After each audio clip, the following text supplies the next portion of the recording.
sports coverage you can count on with Lynden Blake. Scottsboro football hasn't been to the playoffs since 2016 when the Auburn quarterback Bo Nix was the one leading the Wildcats and his dad was the head coach.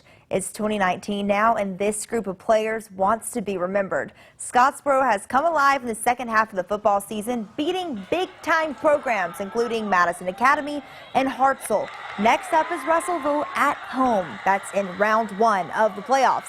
Head coach Don Jacobs says they played tough defensive battles like the 10-7 win this past Friday over the Tigers, but they've also come out on top in offensive shootouts with the 56-42 win over Arab. This team is balanced. Their mission this summer was to be consistent. Jacob Manning says the team has found a way to do that, finishing the season 8-2.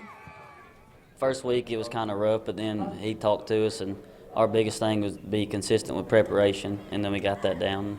That's where we are now, led us to the playoffs. There's an old saying, just because you start bad doesn't mean that you have to stay bad, and the kids have really done a good job. We started off getting beat by Fort Payne 42-7, and the season looked awful glim, and then all of a sudden, we turned this thing around to 8-2, and the kids have done a great job, and they've stayed fairly upbeat and consistent through the year, and anytime you win the 8 ball games, there's a lot of people that get a lot of credit for it, so awful proud for the kids.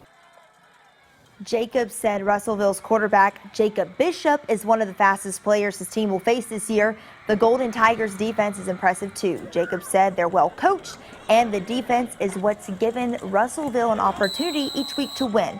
The 5A duel is at Pat Trimble Stadium Friday at 7. Thanks, Lynden. Tracking some big changes.